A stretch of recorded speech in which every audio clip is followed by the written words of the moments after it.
Mais um episódio Toda História Conta, e a sua história conta também. Continuando um pouco o que a gente falou na semana, no primeiro Toda História Conta, um dos elementos também do mecanicismo é o cientificismo. A ciência, ela tem ocupado o lugar da religião e tem sido estrutural para as pessoas. As pessoas querendo que a ciência dê todas as respostas. E também tudo precisa ser provado, precisa de provas palpáveis e replicáveis, Sim. de acordo com o método científico. Não precisa ser, na verdade, uma coisa espiritual, digamos assim. Não sei se é a melhor palavra, mas é ignorada essa parte espiritual, essa parte imaterial, melhor. Sim, é porque é um recorte da realidade, né? A ciência pega um pequeno pedaço da realidade e vai estudar aquilo. Isso. Isso. A gente colocou aqui do lado um licorzinho, né? Tintim. Para algumas pessoas é um assunto difícil. Então, se tá difícil, beba também, tá? Tem dia que é só com drink. É, Deus o livre. Tá. Que nem a gente deu o exemplo da máquina do tempo. Talvez esse exemplo da máquina do tempo, para quem é da ciência, talvez tenha se coçado muito, né? Mas quando a pessoa ela tem uma abertura simbólica, uma abertura da possibilidade do real, e ela não fica presa a só aquilo que é palpável, que também isso é uma coisa interessante, né? Porque se a gente tivesse aberto só aquilo que é palpável, a gente estava ferrado, correto? Porque a gente não conseguiria enxergar a possibilidade das coisas. Sim. Né? Por exemplo, a gente olharia para esse copo e não enxergaria a possibilidade dele. Porque a gente estaria só instalado na natureza. Exatamente. A gente só seria um ser natural, não cultural e sobrenatural, né? Exatamente. Se a gente não tivesse essa parte cultural e sobrenatural, não teria o futurismo. Isso. Também, aliás, é o seguinte, achar que você só tem acesso ao que é palpável é não dar nenhuma função para esse copo, nenhuma finalidade para ele. Sim. Porque o que é palpável aqui é que ele é feito de vidro, que ele tem essa forma, né, esse formato, na verdade, que isso aqui ainda é matéria. Mas o que eu dou vida para ele quando eu torno ele impalpável, vamos dizer assim. Você dá uma função. Impalpável no sentido das possibilidades dele existir no mundo, né? Isso. Então eu bebo um drink e aí eu dou a função dele, a finalidade dele. Isso. Mas isso poderia nunca acontecer. Poderia nunca acontecer, realmente. Porque se a gente só enxergasse o que está presente, que é o que... Tá, calma. Não, a gente não... No momento a gente não está negando o método científico. De jeito nenhum, ele é uma parte, né? Isso. É só que... Importante. Isso, só a gente... A ciência é um dos dons do Espírito Santo, inclusive. Isso. Só a gente tá falando de outros aspectos da realidade, né? Sim. Que também é real. Porque o que se encontra aqui presente, se não nos comunicasse nada, não seria possível a gente agir. Isso. Então essa parte futurista é isso que a gente estava falando no primeiro Toda a História Conta. Que essa máquina do tempo que a gente estava falando não é que nem a máquina científica do De Volta para o Futuro, que é construído um carro e feito cálculos e abre uma fenda no espaço-tempo para que possa atravessar. Mas é um detalhe, na verdade. É um detalhe de compreensão que quando a gente descobre que existe a nossa possibilidade de agir no mundo, não só pelo aquilo que está dado, mas como se tivesse algo envolvendo as coisas, tipo uma realidade sobre a realidade. Né? É até um pouco difícil falar disso, né? Porque é uma coisa assim que vai uma percepção, né? Na verdade, seria uma coisa assim pra pessoa só, tipo, observar. A pessoa teria que só, tipo, parar um pouco e observar, assim, esse mundo que se apresenta e é possível, né? É porque com o cientificismo a gente tende a querer completar tudo, querer fechar todos os assuntos em uma determinada ideia. Isso, ótimo. Né? Então, esse é o grande problema, né? Às vezes a gente precisa contemplar porque a realidade nos conta o que ela é. Não é a minha interpretação que eu dou da realidade. Isso é a subjetividade, que é importante, né? Tem o seu lugar. Mas, objetivamente, a realidade nos conta algo. Uhum. Só que a gente fica querendo encontrar respostas porque é um cacuete cientificista. Isso. Que fica tentando encontrar resposta a todo custo. Uhum. E não faz uma leitura do que a realidade está comunicando. Exatamente. Principalmente das pessoas. A gente já faz um pré-julgamento, a gente já acha... sempre tem algo que a gente se antecipa. Uhum. A gente não tem uma paciência de esperar para ver o que aquilo vai comunicar. Sim.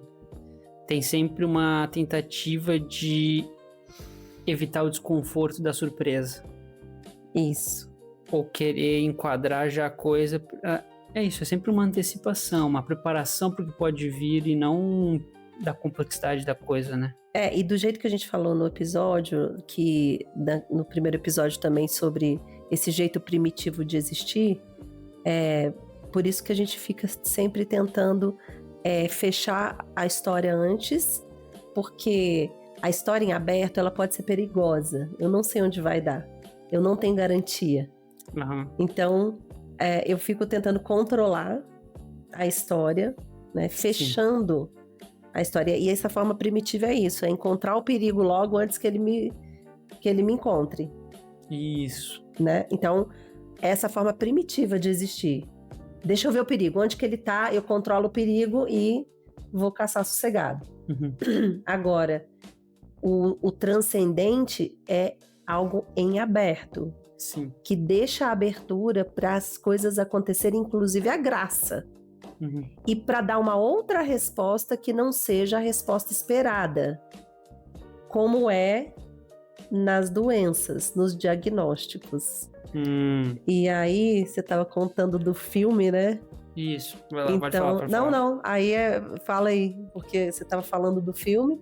E aí, tá. acho que tem muito a ver com o que você estava falando. Isso, tá. O filme é Uma Mente Brilhante, de 2001. E aí, o ator principal... Spoiler, né? É um spoiler, tá? Sim. Spoiler, letra de spoiler. Gente, adulto maduro não tem problema com spoiler, né? Vai até fazer vocês quererem ver o filme. Mas ele tem um diagnóstico da esquizofrenia. E muito graças à mulher dele, ele conseguiu abrir mão dessa visão fechada na realidade e desse suporte que ele tinha na ciência para ele conseguir ter uma abertura de que nem tudo precisa ou deve ser provado e ter uma abertura de lidar com a possibilidade não fechada naquilo que se apresentava para ele naquele momento, mas uma abertura para lidar de uma forma diferente e inusitada. Sim. Até uma coisa que me deixou um pouco chateado, que eu fui procurar depois sobre a história dele, e eu fui ver o que essa relação dele com a esquizofrenia tinha contribuído para a pesquisa em esquizofrenia. E infelizmente só os estudos sobre economia dele serviram de utilidade, mas essa experiência real dele, essa prática dele não se interessaram por pesquisar, né? O que é mais rico, né? Pois é. Como pode. E assim, não que... Quando a gente está falando de ciência aqui, é óbvio que a gente não está excluindo a ciência. Isso. A ciência que excluiu outras partes. Que amputou a nossa visão simbólica, né, filosófica, transcendente, tudo. A gente considera Porque a ciência é um recorte, né? Eu pego um recorte da realidade, eu pego um pedacinho da realidade e estudo aquilo. E ela também... primeiro ela tem um fechamento, porque ela comprova algo, mas ela tá sempre mudando esse algo, inclusive, né? Então você não tem como se ancorar numa coisa que pode mudar amanhã, né? E ele, né? Aí eu acho que você pode contar melhor, que você viu o filme bem recentemente. Ele se ancora na ciência, inclusive para lidar com a doença dele. Ele também usa a ciência, ele também calcula. Isso, mas ele calculou de um jeito até diferente da ciência, eu acho que dá para dizer. Sem dúvida, mas assim, um elemento... Uma habilidade que ele extraiu da ciência. Isso, um elemento científico no sentido de um dom ali. Isso, ele tinha um dom. E até é interessante no filme, assim, porque todo símbolo tem verso e reverso. No caso do dom também, do dom sempre tem um verso e um reverso, acho que dá para fazer essa analogia. Sim. Que a esquizofrenia dele se manifestava com ficar identificando padrões. Ele tinha esse desejo de identificar padrões. Isso é bem científico. Sim. Só que o que ele fazia com isso? Ele ficava identificando padrões em tudo, principalmente em revistas. Só que e ele ainda tinha um fundo de achar conspirações contra o governo americano, e que ele era um funcionário público do governo, e que ele estava procurando conspirações em revistas. Só que aí ele já subverteu a coisa, já perverteu o que é isso. Porque é impossível que tenha um código secreto numa revista da Times, por exemplo. E ele tava lá e ele via, então ele tava dominado por isso. E depois, com essa habilidade, ele conseguiu transformar isso em algo a dominar esse impulso dele e essa doença, né? Ele conseguiu usar isso a favor dele. Sim, é interessante você falar isso, porque o dom que tem o verso e o reverso, né? O vício e a virtude, né? A dor e o argumento vital, né, que está ligado à sua dor. Quer dizer, assim, isso a gente descobre lá no Alegria e Alecrim, né? Mas assim, como a dor é insumo para a sua realização nessa vida aqui nesse mundo, porque nada é desperdiçado por Deus, né? Não. Ele faz novas todas as coisas, então nada é desperdiçado. Então ele poxa, já que você sofreu tanto, né? Vamos aproveitar isso. Pois né? Esse ponto de dor, assim, a sua dor mais profunda. Vamos aproveitar para fazer esse reverso, né? Isso, para transformar. Para transformar. Quando a pessoa se aproxima de Deus, se aproximar de Deus, Deus faz nova todas as coisas. Então, quando a pessoa consegue se aproximar de Deus, ela consegue transformar um mal em bem, em abundância, né? Sem graça. Sem dúvida, A pessoa está aberta para isso, né, também. Isso. Né? Mas com pensamento mecanicista, materialista, assim, não tem abertura, né? Não. Porque a matéria, ela tem um fechamento em si mesmo, né? Isso. Como esse copo, essa matéria, ela tá fechada, ela não tem mais o que fazer, a não ser quebrar, né? Eu posso quebrar. Mas, assim, o fim último dela tá posto aqui. Sim, se né? quebrar, acabou. Acabou. Né? E claro que o fim último não, o fim último material, né? Mas o fim último da finalidade, né, mesmo, tá quando a gente utiliza, né? Gasta isso aqui para um bem, né? Para estar aqui conversando e tal. Mas se você avalia as coisas na vida como material, utilitário, você fecha a coisa neste ponto. Não tem mais o que criar a partir daqui. Né? E às vezes o cientificismo ele faz isso, né? Com as pessoas, ele tira a possibilidade de criação. Ele amputa a possibilidade de alçar outros voos no mundo simbólico, filosófico, religioso. Isso aí. E até que se o ser humano, na verdade até o ser humano, tu pode quebrar ele, digamos, tu pode amputar uma perna, tu pode a pessoa pode ficar paraplégica, pode passar por infinitos desgastes na matéria, infinitos não, né, mas o limite é a morte, né, mas até não atingir esse limite, ainda a possibilidade humana é muito grande, independente da matéria. ela tá... O que define o ser humano não é a capacidade material dele, mas é a capacidade imaterial dele. É isso que... Esse é o limite dele, né? E por isso que não tem como se limitar a uma perna quebrada ou qualquer coisa do tipo. De jeito nenhum. Né? Uma amputação, porque o limite tá muito além disso. Muito além do que a gente até pode imaginar, às vezes, né? Sim. A gente estava conversando hoje sobre a questão da liberdade do ser humano, das escolhas, né? Então, existe a nossa capacidade de escolher, a nossa liberdade, porque Deus não é um tirano, um déspota que vai impor para a gente aquilo que ele acha, ele é uma mistura entre a escolha e a graça, né? E a gente está aberto para a graça, e não só escolhendo. No fim das contas, é a escolha em conformidade com Deus, né? Isso é onde a gente quer chegar. Muitas vezes a gente fica escolhendo, né, fora dessa conformidade, até que a gente entende que Deus sabe um pouco mais do que a gente, né? Então, só que as forças juntas, elas se tornam algo inimaginável, até para, como a gente estava falando ali, que os anjos podem até ter inveja, vamos dizer assim, porque eles fizeram uma única escolha, né?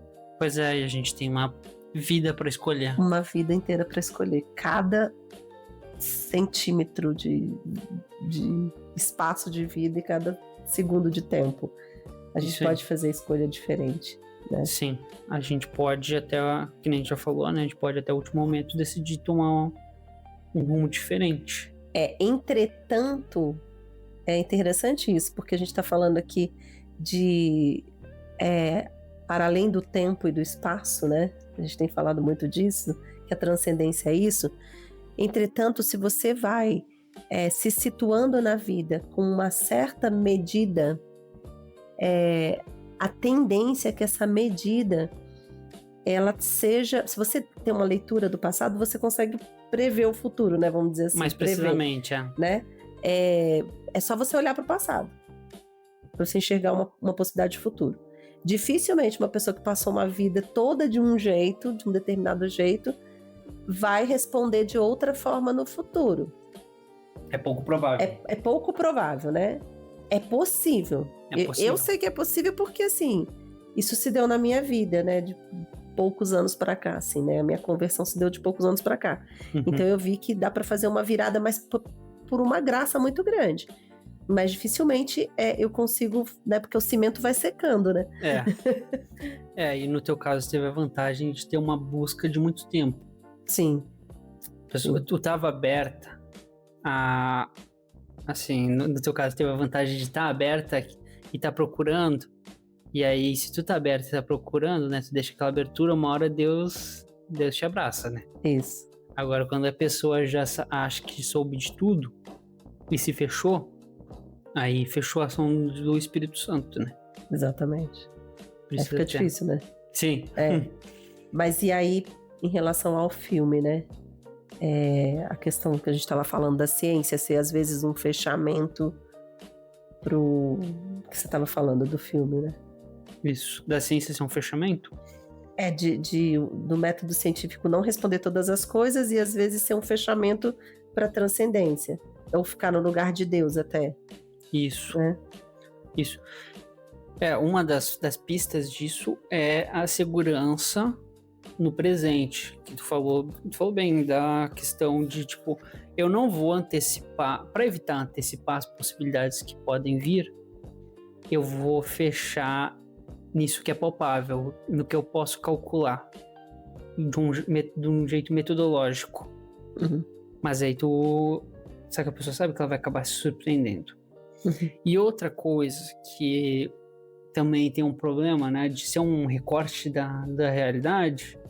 E aí é bom, né, tomar um golinho, né, antes de falar isso, né, quem ainda é mais sensível ao tema,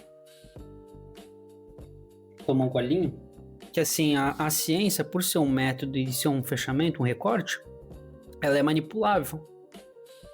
A pessoa foi nos empurrado que é algo muito valoroso, verdadeiro, inegável, e dogmático. Né? Se é científico,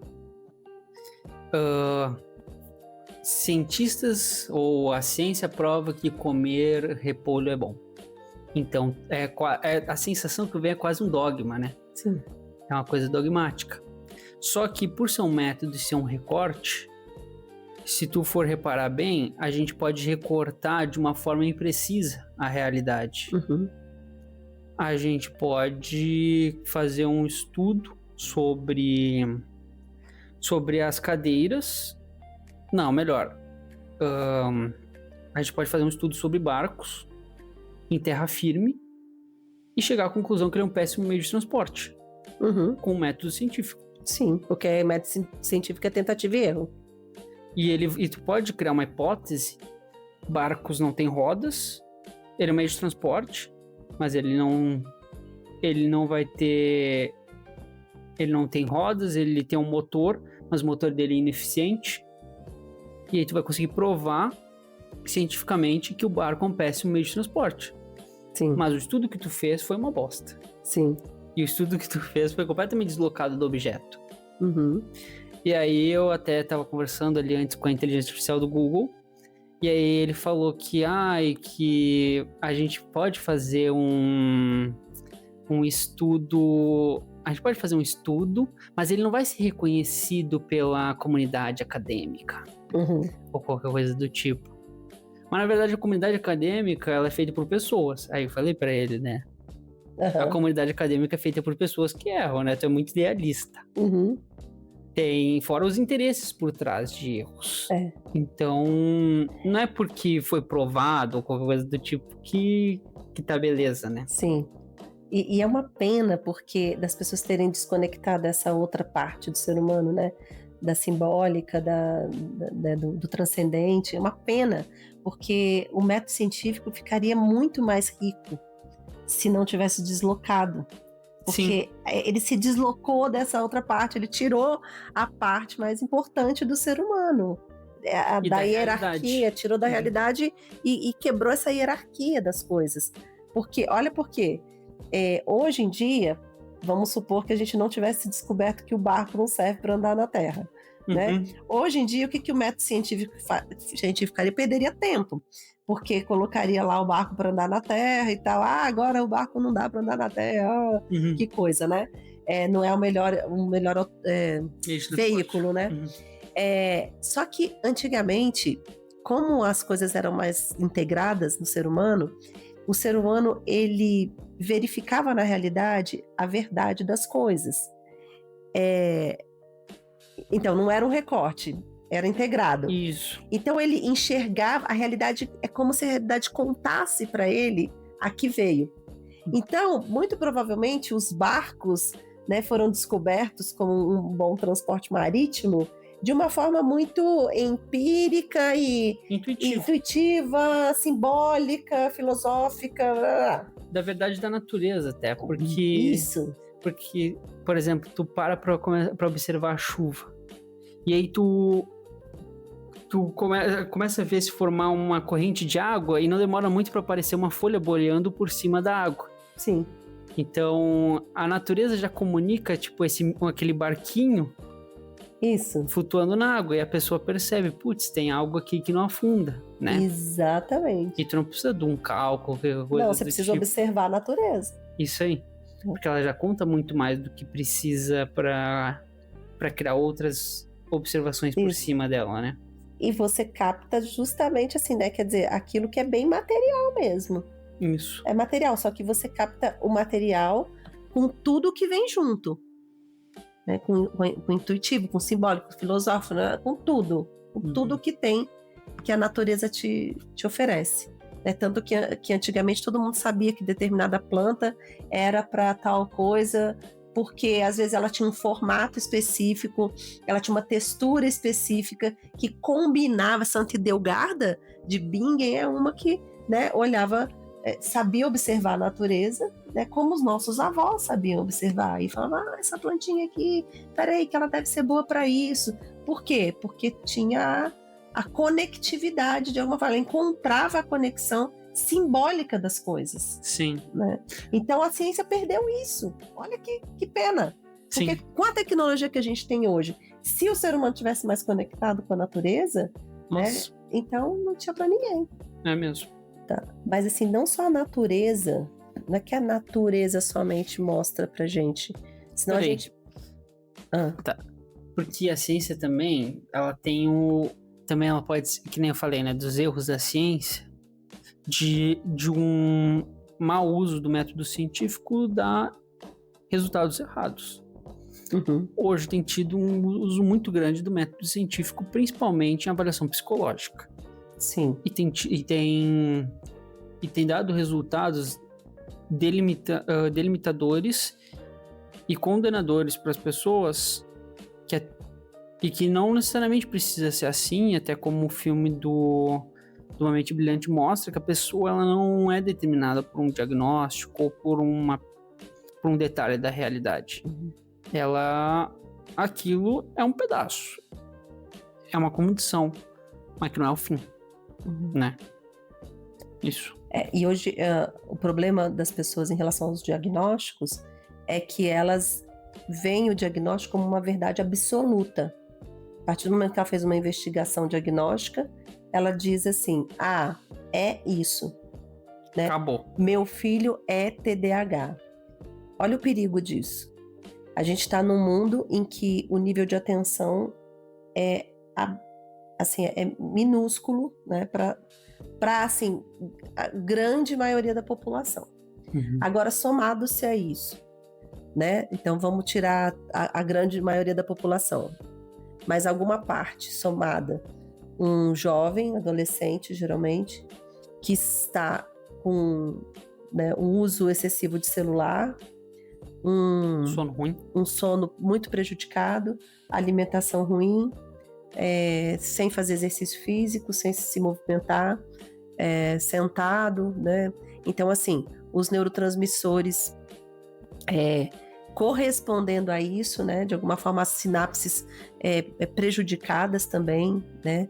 Até porque um intestino funcionando mal por causa de uma alimentação muito precária, de ultraprocessados, e as sinapses se dão, né, a maior parte no intestino. Então, assim, tem tantos pormenores que você pode avaliar anteriormente a um diagnóstico. Isso. Né? Que, assim, não tem o menor sentido. Eu sou convicta de que uma grande parte desses diagnósticos, eles são errôneos. Né? Eles são equivocados. Inclusive, tem até um livro que chama Voltando ao Normal, que é o relator do DSM-5. Ele faz uma meia-culpa, ele diz que, de fato, as doenças são criadas a partir para atender a invenção, as Big Pharmas, a invenção dos remédios psiquiátricos, né, dos medicamentos psiquiátricos. Então, é muito sério isso, porque além de ter um mercado ávido por isso, existem... ignora-se, então, uma grande gama de critérios anteriores ao diagnóstico. Pois é. Isso é muito sério. É muito sério. E outra coisa que é interessante do filme também, observar que isso aí que tu falou, que as coisas não vêm sozinhas. Por exemplo, no filme, ele tinha, especificamente foi relatado, ele via 3 pessoas específicas. Uhum. Mas cada uma, o filme não explorou isso, infelizmente. Mas por que especificamente cada esquizofrênico vai ter uma esquizofrenia específica? E de onde é que surge isso? Qual que é como é que foi construído? Tipo, tem uma parte subjetiva muito grande que é interessante ser pesquisada e compreendida. Familiar. Que eu queria muito que o filme tivesse explorado, assim, como é que eram os pais dele? Não falou, né? Isso. Geralmente, quando ele vai para a universidade, os pais vão fazer uma visita, alguma coisa, os pais dele não faziam visita, né? Não sei qual, depois tem que pesquisar como é que eram esses pais dele. Sim. A primeira projeção dele foi um amigo imaginário. Quanto que isso não pode representar de uma solidão? Uhum. Claro que esses problemas, por exemplo, problemas psiquiátricos ou outros que exigem medicação, como a depressão ou coisas relacionadas a neurotransmissores, tem um fundo biológico, físico, mas nunca tá dissociado dessa parte da história da pessoa, da subjetividade dela. Sem dúvida. E é importante investigar isso. E aí também, se tivessem aproveitado toda essa experiência dele, de como ele conseguiu dar a volta por cima, quão útil não seria para as outras pessoas também, para criar um método, alguma outra coisa que fosse útil para que outras pessoas também pudessem vencer um pouco essa condição que elas herdaram geneticamente ou que se desenvolveu, né? Porque de fato ele conquista, né, no fim do filme, né, ele consegue ultrapassar os limites, né, da esquizofrenia. Né? Então, assim, se eu olho pro passado e vejo essa história, né, de onde vem isso e para onde isso vai, né, no sentido, a transcendência, ela é capaz de dar esse contorno. E no caso, representado pelo amor, né? O contorno que o amor dá da esposa dele. Sim. Né? Ele teve, na verdade, dá pra dizer que ele teve 2 atos de amor importantes na vida dele. O primeiro foi esse da esposa, né? Da namorada da esposa, e que foi muito importante, mas outro também que foi anterior, ele não tinha percebido isso, que um colega dele de faculdade, que ele estava sempre se opondo, principalmente por causa da visão do amigo imaginário dele esquizofrênico, que ficava colocando ele contra esse cara, esse amigo, mais tarde, acolheu ele, deu a oportunidade de um lugar para ele trabalhar, reconheceu ele. Então, 2 pessoas muito importantes na trajetória dele e que, assim, tinham tudo para ter abandonado ele e decidiram ficar do lado dele. É o contorno do amor, né? Porque a gente tem que lembrar que muitos dos problemas psíquicos, eles se dão por um desamor muito grande. E eu tenho muita preocupação com as crianças de hoje, porque com os pais sendo instigados a pensar muito em si próprios, né? No seu físico incrível, ou na sua alimentação pesada na balança, ou na sua carreira, né? Então, as pessoas estão muito autocentradas, né? E cada vez mais tirando a dimensão transcendente da maternidade e da paternidade. Né? Então, assim, existe um discurso de amor materno e de que eu amo meu filho, eu tô fazendo porque eu faço tudo pelo meu filho, e na verdade, no fim das contas, na prática, o que se vê é uma negligência, né? É uma epidemia de negligência e desamor, né? Justamente a negligência também é dar tudo pro filho. Isso é uma negligência. É uma negligência. Né? Porque a gente não é o que o filho precisa, mas é o que eu preciso para que eu fique menos culpado porque eu passei o dia inteiro no trabalho, né? Ou viajando, ou não dando atenção. Então aí eu preciso compensar isso. Então é um movimento compensatório muito grande, né? Isso. E isso é muito sério que a gente está vivendo.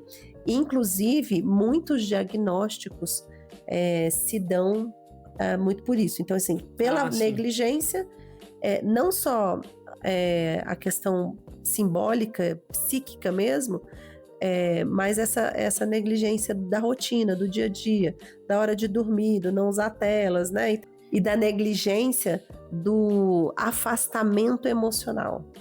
Né? Então, meu filho é uma grande pedra no meu sapato.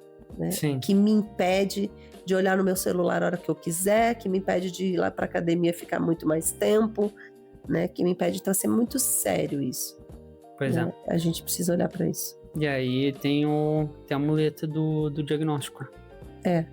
Até chegar no diagnóstico. Olha só que sério. O caminho até chegar no diagnóstico. Pois é muito complexo. É um percurso imenso. É muita coisa dando errada até chegar no diagnóstico. Sim.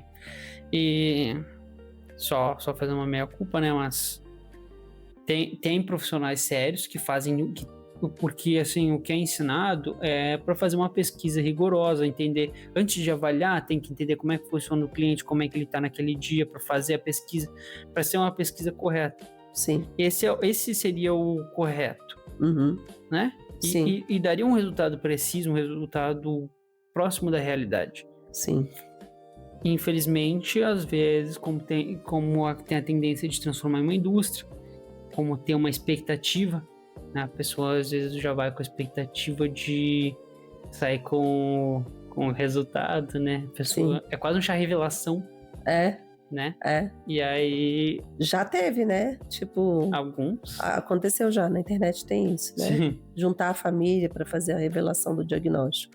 Pois é, então... É um absurdo. É uma loucura, né? As pessoas, elas estão ansiosas também por um diagnóstico, uma desculpa. Sim.